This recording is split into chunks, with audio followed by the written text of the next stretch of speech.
Kota Semarang merupakan kota yang penuh dengan sejarah dan menjadi saksi para pejuang kemerdekaan. Tidak hanya mempunyai bangunan bersejarah peninggalan kolonial Belanda, tetapi juga memiliki ciri khas unik lainnya, salah satunya adalah Kampung Batik. Kampung Batik Semarang merupakan pusat oleh-oleh kain atau baju bermotif batik yang terkadang masih dilewatkan oleh para wisatawan ketika berkunjung ke Kota Lumpia, Semarang. Kampung Batik berada di Kelurahan Rejomulyo, Semarang Timur, tepatnya di samping Hotel Horizon Kota Lama, Semarang. Kampung Batik sendiri adalah sebuah saksi bisu perjalanan waktu, di mana tradisi nenek moyang diwariskan dari generasi ke generasi. Setiap motif batik yang dikandung memiliki sebuah cerita dan filosofi, dan menjadi sebuah simbol dengan makna yang sangat mendalam. Tangan-tangan terampil dan kreatif para pengrajin batik telah berhasil menghidupkan kain-kain ini dengan sentuhan seni yang sangat luar biasa. Kampung Batik ini bukan hanya sekedar tempat produksi, namun lebih daripada itu, Kampung Batik juga sebuah komunitas yang menjaga warisan budaya.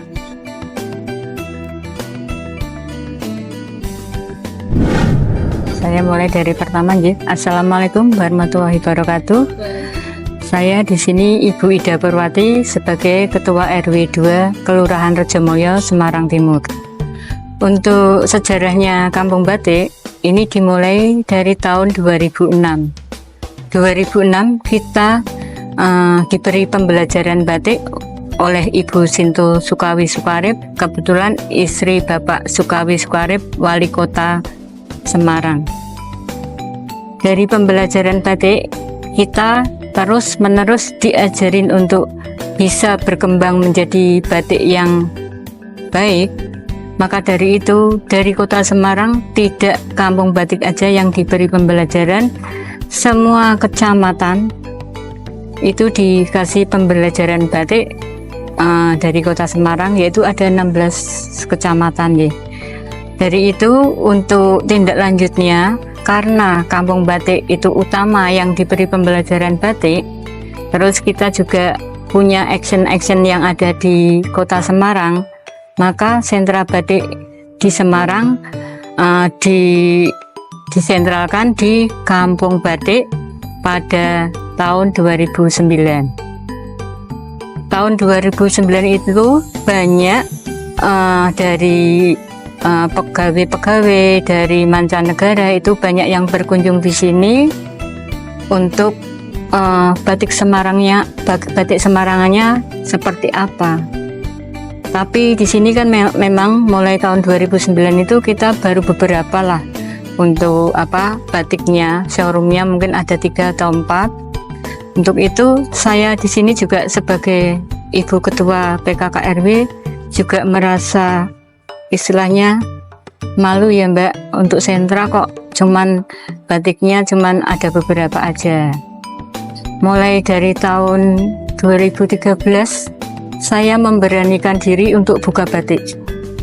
Biarpun rumah saya di belakang, saya berani untuk membuka batik.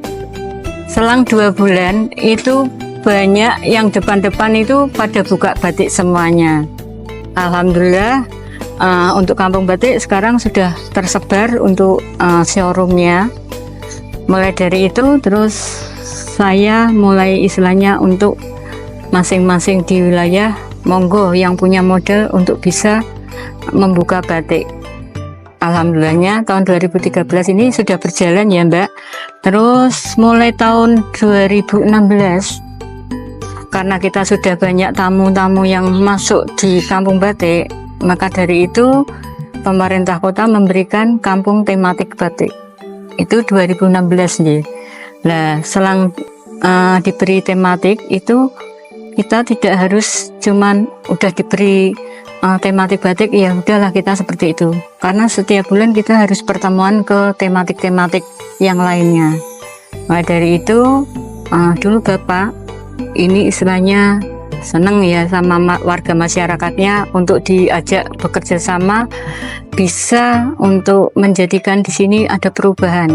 Nah, alhamdulillahnya kebetulan ini Pak Lui itu dia mungkin tokoh budaya ya, dia orang seni, orang apa, muncullah untuk tahun-tahun itu dia bisa membuat ini, ada moral, ada gambar-gambar yang ada di sini itu mulai digarap sama Pak Lui beserta warga di sini dengan swadaya masyarakat sendiri itu.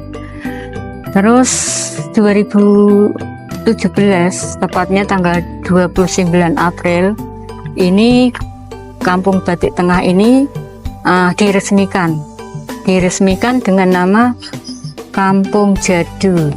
Itu tahun tanggal 29 April 2017.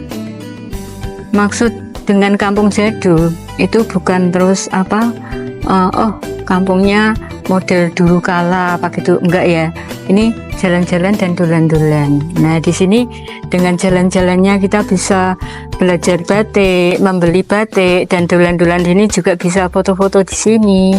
Maka dari itu untuk ngetrennya itu Kampung Jadul gitu. Kalau mungkin Kampung Batik Tengah mungkin tidak dikenal ya. Nah, ini ngetren Kampung Jadul ini akhirnya bisa dikenal di mana-mana. Selang itu tahun 2017 itu kita nggak sekedar cuman kita kampung yang untuk belajar batik, untuk foto-foto aja. Di sini kita juga di Kampung Jadul bisa mendirikan juga itu Pokdawis, kelompok sadar wisata. Nah, kelompok sadar wisata ini dilombakan oleh pemerintah kota. Ya, ini alhamdulillahnya dari juara 2 akhirnya bisa juara 1, akhirnya juga menjadikan juara provinsi. Ini di sini. Jadi Pokdawis di sini alhamdulillahnya bisa menjadikan Kampung Batik ini bisa masuk nominasi provinsi yang ketiga. Salah satunya itu seperti itu. Makanya di sini dikenal ada Pak Menteri Ekonomis dan Kreatif itu Pak Sandiaga Uno kemarin kan datang ke sini juga. Pas dulu juga datang itu tahun 2021 ya. 12 Maret itu dia datang di sini untuk awal perkembangan Kampung Batik ini. Pokdawisnya sudah bisa maju ke tingkat itu ya, Kota Semarang. Akhirnya tahun kemarin 2024 itu tepatnya sebelum pemilihan pemilu lagi itu ya, dia datang ke sini karena di sini sebagai juara provinsi tingkat 3 dari UMKM se-Jawa Tengah. Itu salah satunya memang di untuk promosi di sini. Itu alhamdulillah Kampung Batik ini sudah bisa untuk incaran istilahnya pariwisata ya, khususnya untuk kapal-kapal pesiar itu bisa datang ke sini. Kapal pesiar itu datang enggak cuman 100, 200, 500 orang enggak. Iya, 500 orang dengan jamnya itu mulai jam 10 sampai jam 3 bertahap. Jadi bis yang berhenti di depan situ ada kloter-kloternya nggih. Jadi satu kloter mungkin 30-40, nanti bisa 3-4 masuk sini. Gantian berapa itu? Gantian masuk itu sampai 500 orang bisa masuk di sini. Makanya alhamdulillahnya di sini sudah bisa dikenal. Salah satunya juga belajar batik. Belajar batik pun tidak di sini aja ya. Kita punya istilahnya tutor-tutor itu banyak, dari Batik Biga, dari Cinta Batik. Kalau di sini Laksmi Art, Batik Handayani, Batik Rosida, itu banyak yang istilahnya sebagai tutor anak-anak yang belajar batik, istilahnya untuk cara mencanting dan pewarna. Itu seperti itu, Mbak. Iya, sebenarnya bukan Kampung Batik sini aja, Mbak. Di sini ada 16 kecamatan.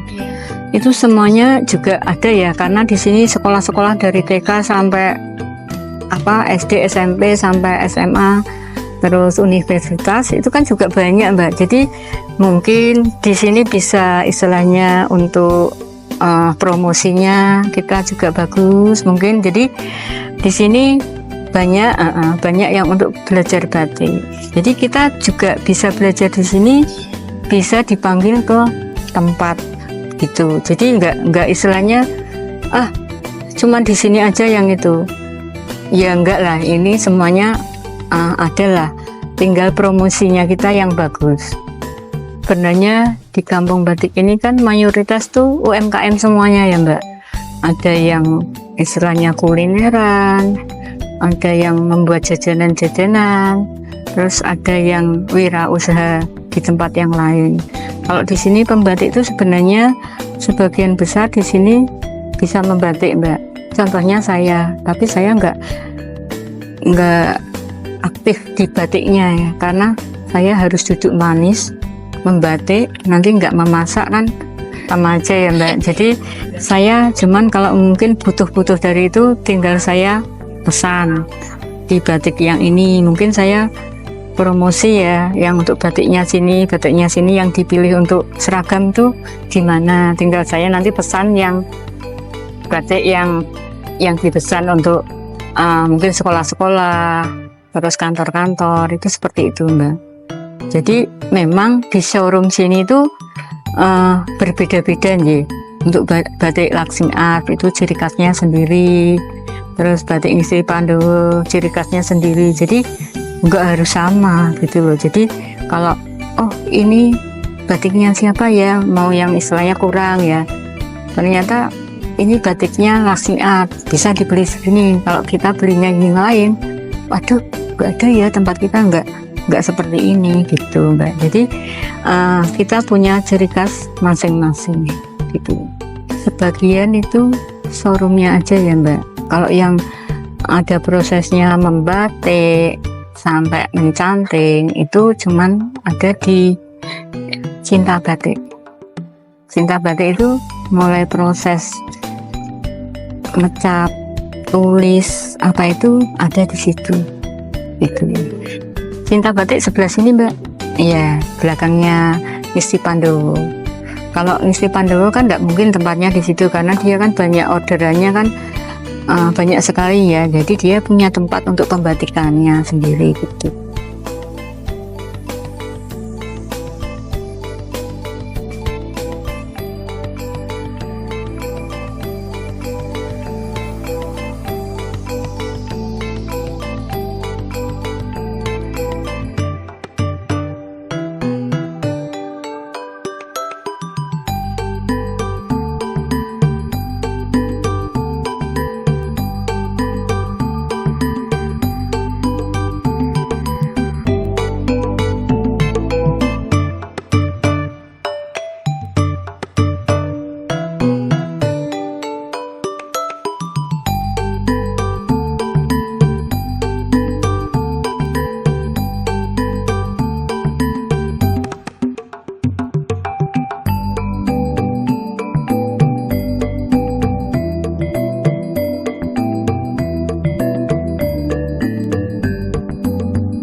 Terima kasih. Saya di sini Ibu Ida Purwati sebagai Ketua RW 2 Kelurahan Rejomulyo, Kecamatan Semarang Timur, mengucapkan terima kasih kepada adik-adik dari USM. Wassalamualaikum warahmatullahi wabarakatuh.